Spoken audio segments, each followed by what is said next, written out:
Hello everyone. आज हम BSTC का फॉर्म भरना सीखेंगे और इसमें सबसे पहले जैसे साइड पे आते हैं तो आपको क्या करना है, यहाँ पे कैंडिडेट का नाम लिखना है। ठीक है ना।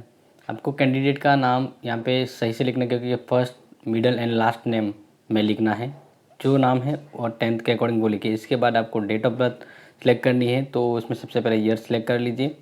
फिर इसके बाद मंथ सेलेक्ट कर लीजिए। ठीक है ना, जो भी जन्म डेट है वो सिलेक्ट करना है, और इसके बाद आपको जन्म तारीख जो है वो सिलेक्ट करनी है। ठीक है। तो जब जन्म तारीख सेलेक्ट हो जाए तो उसके बाद आपको नेक्स्ट फादर नेम, और जिससे पहले एक चीज़ है जो आपको मेल या फीमेल उसमें सेलेक्ट करना है, वो सिलेक्ट करने के बाद आप जो फादर नेम है कैंडिडेट का वो यहाँ पे लिखेंगे। इसके बाद मदर नेम जो है वो लिखिए। ये ध्यान रखना 10th के अकॉर्डिंग होना चाहिए। ठीक है ना, क्योंकि नहीं तो फिर बाद में दिक्कत हो सकती है।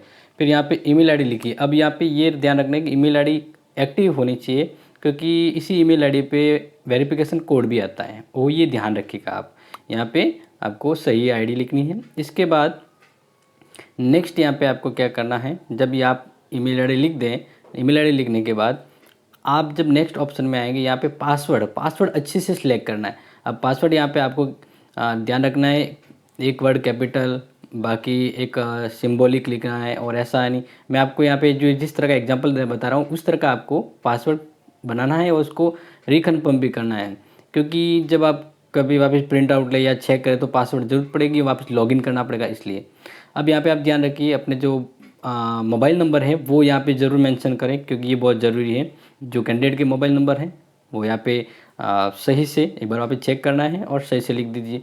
जब ये हो जाए, ठीक है ना, मोबाइल नंबर आप अच्छे से लिखना है। जब ये हो जाता है तो इसके बाद नेक्स्ट में आप क्या करेंगे, जो यहाँ पे देख रहे इसके बाद कैप्सा कोड दिख रहा है यहाँ पे, जो आपको दिख रहा होगा मोबाइल नंबर के जस्ट बाद में। तो ये जो कैप्सा कोड है, इस कैप्सा कोड को आपको क्या करना है, नीचे वाले बॉक्स में लिखना है। जैसा दिख रहा है वैसा का वैसा आपको कैप्सा कोड है वो नीचे लिखना है, ये ध्यान रखना है। ठीक है, क्योंकि कभी कभार क्या होता है कि हम जल्दबाजी के अक्षर नहीं समझ पाते, तो इसलिए गलत हो जाता है। तो कैप्सा कोड आप एक बार सही से एंटर कर लेंगे। जब सही से एंटर करने के बाद नेक्स्ट पे क्लिक करना है। अब यहाँ पे देखिए ये डिटेल आ रही है, वो चेक करनी है, आपको मेंशन करना है कि यही सही डिटेल भरी है। जब ये आप मेंशन सही कर ले तो फिर कंफर्म पे क्लिक करना है। ठीक है ना। तो क्योंकि इसके बाद आपके जो ईमेल आईडी है उस पर ओटीपी जाता है। अब यहाँ पे क्लिक करने के बाद आपको पासवर्ड सेव करना तो कर सकते हैं, अदरवाइज़ कोई ज़रूरत नहीं है सेव करने की। फिर यहाँ पे आपको एक्टिवेशन यानी एक्टिव करना है। एक्टिव करने के लिए आपको मोबाइल नंबर दर्ज करना है। इसके बाद जीमेल पर जो ओटीपी आएगा ना आपके, वो ओटीपी 6 नंबर का ओटीपी है, वो यहाँ पे दर्ज करिए। ठीक है ना, वो यहाँ पे टाइप करने के बाद नेक्स्ट आपके सबमिट करिए। सबमिट करने के बाद आप एक्टिवेशन आपका हो गया, यानी आपने रजिस्ट्रेशन कर लिया पहले सबसे। ठीक है ना, रजिस्ट्रेशन आपने अच्छे से कर लिया। अब आपको क्या करना है, ध्यान रखना है कि अब जब हम फॉर्म भरेंगे ना, तो एक चीज़ आपको पता होनी चाहिए, या तो जो फॉर्म भरा है उसका 12th में परसेंटेज होना चाहिए 45 से एबव होना चाहिए। ठीक है ना, जो अपियरिंग है बात उसकी अलग है, और जिसका 12th पास है तो यहाँ पे ध्यान रखिए कम से कम 45 होना चाहिए यहाँ पे, और जनरल के लिए 50 रखा गया है। ठीक है ना। तो ये करने के बाद आपको लॉगिन करना है, सिगिन पे जाना है, तो वही मोबाइल नंबर और पासवर्ड डालिए।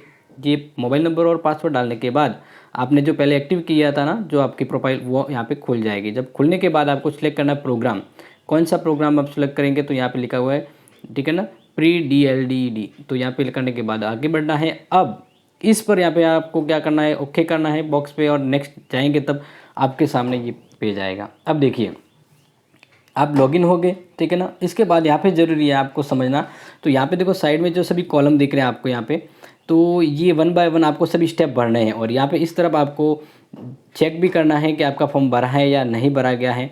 तो इस तरह से देखिए यहाँ पे क्रॉस क्रॉस दिख रहा है, तो जब तक सभी राइट नहीं हो जाए तब तक आपका फॉर्म नहीं भरा जाता है। तो ये जो सभी स्टेप है ना उसका हर एक का इंपॉर्टेंट है। तो सबसे पहले आपको क्या करना है, एप्लीकेशन पर जाना है। इसके बाद यहाँ पे आप कुछ डिटेल तो भरी होगी, इसके बाद आपको अपनी कैटेगरी सिलेक्ट करनी है। यहाँ पे अपना जो भी कैटेगरी आती है, OBC जनरल है या नॉन क्रिमिनल जो भी है। इसके बाद आपको यहाँ पे फिजिकल डिसेबिलिटी देखना, अगर आप विकलांग श्रेणी में आते हैं तो। इसके अलावा आपको नेक्स्ट यहाँ पे इंडियन लिखना है, यानी फिर इसके बाद मैरिड या अनमेरिड है वो। इसके बाद आप क्या करेंगे, नेक्स्ट जो डिटेल भरी है उस अकॉर्डिंग आप भरते जाइए। ठीक है ना, कुछ भी कन्फ्यूजन है तो यहाँ पर आप देख सकते हैं। अब यहाँ पे नेक्स्ट आपको जो चीज़ें यहाँ पे दिख रही हैं वो चीज़ आप बहुत अच्छे से भरना है, क्योंकि ये चीज़ें आपके इंपॉर्टेंट होती है। ठीक है, तो यहाँ पे आप ये चीज़ें अच्छे से समझ लीजिए, क्योंकि यहाँ पे ये भी पूछा जा रहा है कि आप कोई संस्कृत सब्जेक्ट तो नहीं लिया अगर आप स्कूल में हैं, तो वो भी आपको यहाँ पे ध्यान रखना है।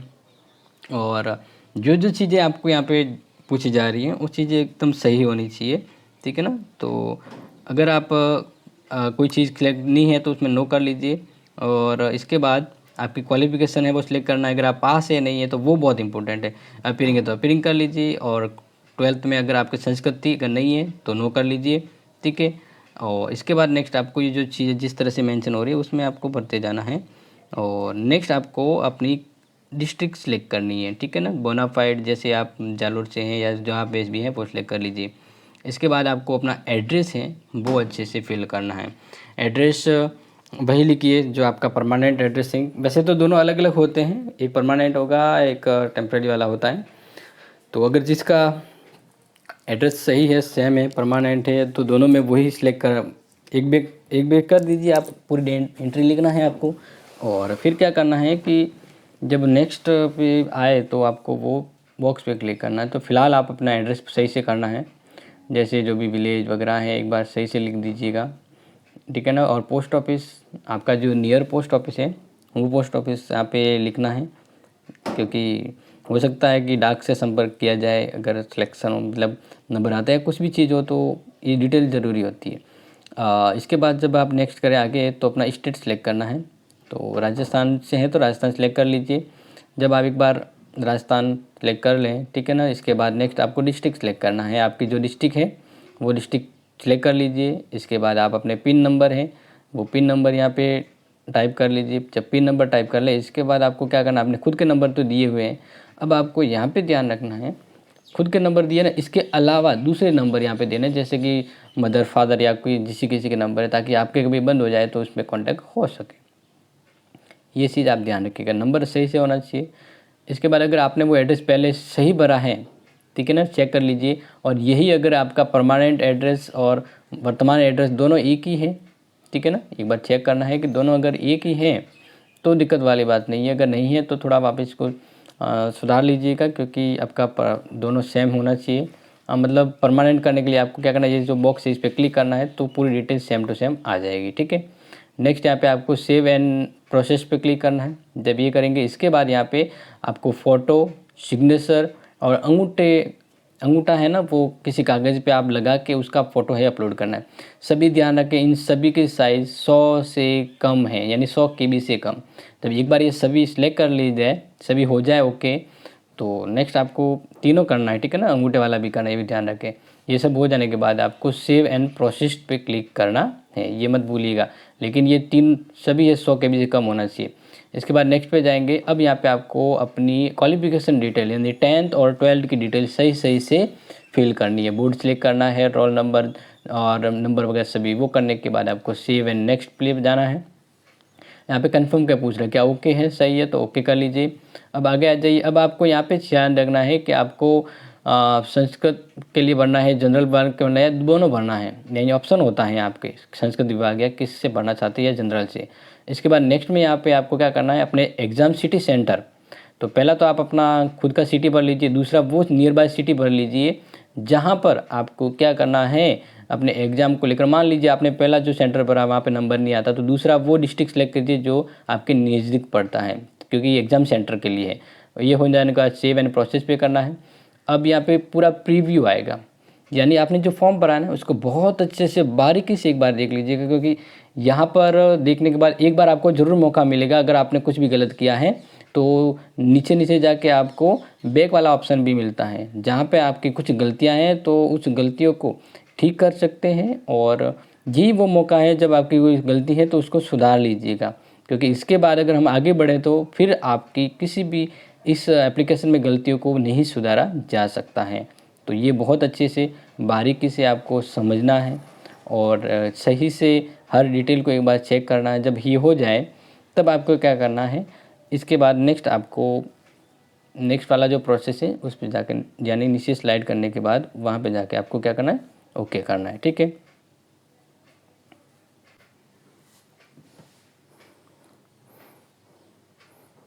ओके तो एक बार ये कंफर्म हो जाए तो इसके बाद आप क्या करेंगे, प्रोसेस टू पेमेंट पे जाएंगे। अब यहाँ पे आपको दिया हुआ है, तो देखो सिलेक्ट बैंक आ रहा है, तो सिलेक्ट बैंक आप ऐसे बैंक सेलेक्ट कर सकते हैं, ऑनलाइन मोड सेलेक्ट कर लीजिए। या इसके बाद नेक्स्ट यहाँ पे देखिए आपको पेमेंट कैसे करना है, क्रेडिट कार्ड से, डेबिट कार्ड से, एसबीआई बैंक से या अदर बैंक से। तो जो भी है आप यहाँ पे क्लिक करने के बाद आपको यहाँ पे फीस भी दिखी आएगी, ठीक है ना, 450 रुपये है। और अगर क्रेडिट कार्ड से करेंगे, डेबिट से, तो और चार्ज लगता है, बाकी 450 लगेंगे। नेक्स्ट प्रोसेस पे करते हैं, तो देखिए यहाँ पे आपकी वहाँ पे कंफर्म डिटेल आएगी कि ये डिटेल है और आपका पेमेंट ये है जिसको आप भरना है, 450 रुपये है, कोई चार्ज नहीं। अगर नेट बैंकिंग से करते हैं तो पे नाउ पे क्लिक करिए। अब यहाँ पे आपको क्या करना है कि जो भी पेमेंट की डिटेल है वो यहाँ पे फिल कर लीजिए, ठीक है। और इसके बाद आपको अगर आईसीआईसीआई बैंक से पेमेंट करना है या अदर बैंक से, तो अदर बैंक से तो अदर बैंक का क्लिक कर दीजिए। आईसीआईसीआई है तो आईसीआईसीआई पे क्लिक किया हुआ ये प्रोसेस नाउ पे कर सकते हैं। तो आपकी जो इच्छा है उस बैंक के ज़रिए नेट बैंक से कर सकते हैं। जब ये करेंगे तो इसके वजह से एसबीआई से कर लेते हैं। तो अगर आपको एसबीआई से करना है तो एसबीआई नेट बैंकिंग को क्लिक कर लीजिए। ये करने के बाद पे नाउ पे आ जाइए, क्योंकि आपको ध्यान रखना है फॉर्म भरने के बाद सबसे इम्पोर्टेंट होता है पेमेंट करना। अगर पेमेंट गलत हो गया तो पैसा अटक जाएगा आपका, सब कुछ काम फेल हो सकता है, इसलिए ध्यान रखना है। अब नेट बैंकिंग के लिए आपको पता ही होगा, आपकी जो नेट बैंकिंग आईडी है वो डाल दीजिए और जो आपके पासवर्ड है, ठीक है, वो पासवर्ड यहाँ पे टाइप कर लीजिए। अब वो पासवर्ड टाइप करने के बाद नेक्स्ट आपको क्या करना है, यहाँ पे आपको लॉगिन पे करना है। लॉगिन करने के बाद आपका जो अमाउंट डिटेल होगी वो यहाँ पे आ जाएगी। ये अमाउंट डिटेल आपको मैच करनी है। मैच करने के बाद कन्फर्म नाउ पे करना है। कन्फर्म नाउ पे करने के बाद अगर आपके नेट बैंकिंग से किया है तो उसके पासवर्ड आएंगे आपके मोबाइल पे। वो यहाँ पे नंबर है, जो पिन कोड यानी जो ओटीपी आते हैं वो यहाँ पे आप टाइप कर लीजिएगा। जब वो आप नेक्स्ट यहाँ पे टाइप कर लेंगे तो टाइप करने के बाद आपको ध्यान रखना है कि यहीं से आपका जो फॉर्म है उसका पेमेंट सबमिट माना जाएगा। तो यहाँ तक आपको बिल्कुल भी गलती नहीं करना है, ये ध्यान रखिए। जब यहाँ पे नाउ पे कंफर्म करके करेंगे तो कंफर्म हो जाने के बाद आपकी डिटेल आ जाएगी, आपका पेमेंट सक्सेसफुल हो गया है। ओके, अब आपको कहीं नहीं जाना है, ऑटोमेटिकली यहाँ से पेज आपके वापस वहाँ ही जाएगा जहाँ पर आपने फॉर्म भरा था, ठीक है ना, डायरेक्टली उसी पेज पर लौट जाएगा, आपको कुछ नहीं करना है। देख लीजिए, अब आपको यहाँ पे दिख रहा है कांग्रेचुलेसन, आपका जो पेमेंट है वो सक्सेसफुली हो गया है, ऑर्डर आईडी वगैरह आपको दे दी गई है। तो अब आप बैक टू एप्लीकेशन जाइए, क्योंकि आपको उस एप्लीकेशन का प्रिंट भी लेना है और चेक भी करना। देखिए, तो यहाँ पे कंफर्म एंड पेड दिखा हुआ है कि हो गया है आपका। अब आप इस एप्लीकेशन यानी आपका जो फॉर्म है इसको आप प्रिंट कर लीजिए। तो आप प्रिंट के ऑप्शन पे क्लिक कर लीजिएगा, ठीक है ना। और प्रिंट ऑप्शन पे क्लिक करने के बाद आप इसको या तो प्रिंट करें या पीडीएफ के रूप में सेव कर सकते हैं। तो इस तरह से आप ये चेक कर सकते हैं, फॉर्म भर सकते हैं। अगर कुछ भी डिटेल है तो आप मुझे वापस कन्फर्म ले सकते हैं। बाकी आप इसमें काफ़ी चीज़ें जैसे दी हुई है कि आपको वापस पेमेंट को कन्फर्म देखना है कि हाँ, यहाँ पे देखिए अमाउंट पेड हो गया।